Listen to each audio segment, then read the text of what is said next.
할렐루야. 사랑하는 대강의 가족 여러분, 오늘 하루도 하나님의 말씀과 동행하는 삶이 되길 소망합니다. 오늘 함께 나눌 하나님의 말씀은 로마서 16장 17절에서 20절 말씀입니다. 형제들아, 내가 너희를 권하노니 너희가 배운 교훈을 거슬러 분쟁을 일으키거나 거치게 하는 자들을 살피고 그들에게서 떠나라. 이 같은 자들은 우리 주 그리스도를 섬기지 아니하고 다만 자기들의 배만 섬기나니 교활한 말과 아첨하는 말로 순진한 자들의 마음을 미혹하느니라. 너희의 순종함이 모든 사람에게 들리는지라. 그러므로 내가 너희로 말미암아 기뻐하노니 너희가 선한 데 지혜롭고 악한 데 미련하기를 원하노라. 평강의 하나님께서 속히 사탄을 너희 발 아래에서 상하게 하시리라. 우리 주 예수의 은혜가 너희에게 있을지어다. 아멘. 소중한 보물을 지니고 길을 떠나는 사람은 혹시나 강도를 당하지 않을까 하여 각별히 조심을 하게 됩니다. 그래서 여러 가지 방비책을 마련해 두고 길을 떠납니다. 예수 그리스도께서 우리에게 주신 복음은 값진 보화입니다. 이 세상에 그 어떤 보석과도 비교할 수 없습니다. 이 세상의 보석은 기껏해야 자신의 광채로 우리 몸의 일부를 치장해주고 말지만 이 복음은 우리의 영혼을 빛나게 하고 죽음의 어둠을 말갛게 가셔내며 그 빛으로 우리를 영원한 시간으로 이끌어 갑니다. 그러므로 이 소중한 것을 값없이 손에 넣은 우리는 각별히 조심해서 간직해야 합니다. 히브리서 2장 1절에서 우리는 들은 것에 더욱 유념함으로 우리가 흘러 떠내려가지 않도록 함이 마땅하니라 경고하는 것처럼 이단에 대해 강력히 경계하며 대처해야 합니다. 우리는 험한 세상을 살면서 자칫하면 이 소중한 보화를 빼앗기기 쉽습니다.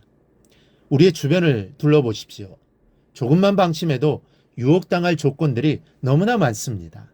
게다가 빠져들기 쉬운 무서운 이단들이 얼마나 많습니까?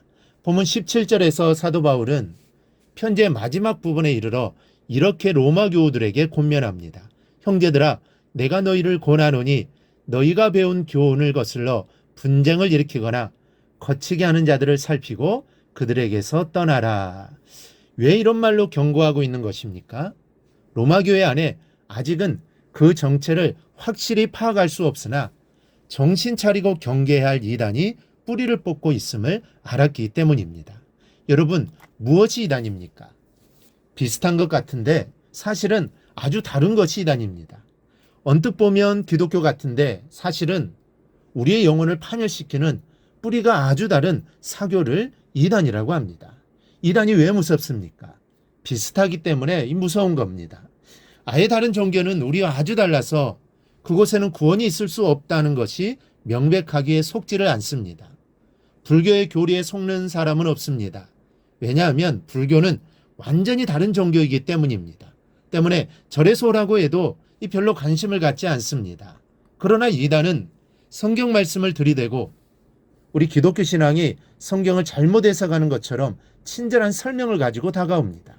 그럼 어떻게 됩니까? 믿음이 연약한 이들은 쉽게 넘어가고 맙니다. 이것은 1년 내내 땀 흘려 지어놓은 농사를 망쳐놓는 멧돼지의 행포와 같은 것입니다. 이제 거두기만 하면 다 된 농사를 송두리째 빼앗아가는 도적인 것입니다. 그러면 농부의 마음이 얼마나 아프겠습니까? 이단은 종종 바울이 옛서 개척해 놓은 교회에 들어가서 바울이 떠나 있는 동안 쑥대밭을 만들어 놓곤 했습니다. 그래서 바울은 어떻게 해서든지 이단들을 막으려고 하는 것입니다. 그래서 로마서를 마무리하는 마지막 장에서 이단을 조심할 것을 당부하고 있는 것입니다. 이 시간은 이단이 어떻게 교회를 흔들어 놓는지를 간단하게 또 살펴보려고 합니다.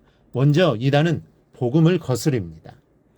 17절을 다시 보면 형제들아, 내가 너희를 권하노니 너희가 배운 교훈을 거슬러 분쟁을 일으키거나 거치게 하는 자들을 살피고 그들에게서 떠나라.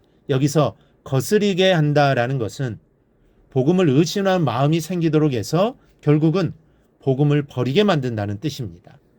복음을 버리면 그 결과는 무엇입니까? 살 길을 잃는 것입니다. 그러므로 이단을 멀리해야 합니다. 이단의 교리를 듣다 보면 마음에 의심이 생기기 시작하는 시험에 들게 됩니다. 그리고 잘못하면 의심하는 단계에서 버리는 단계로 접어들 수도 있습니다. 그리고 이단에 넘어가지는 않는다 하더라도 믿음이 상당히 위축당하게 됩니다. 한국교회는 전국을 떠들썩하게 했던 이 시한부 종말론을 합심하는 기도로 잘 이겨냈습니다.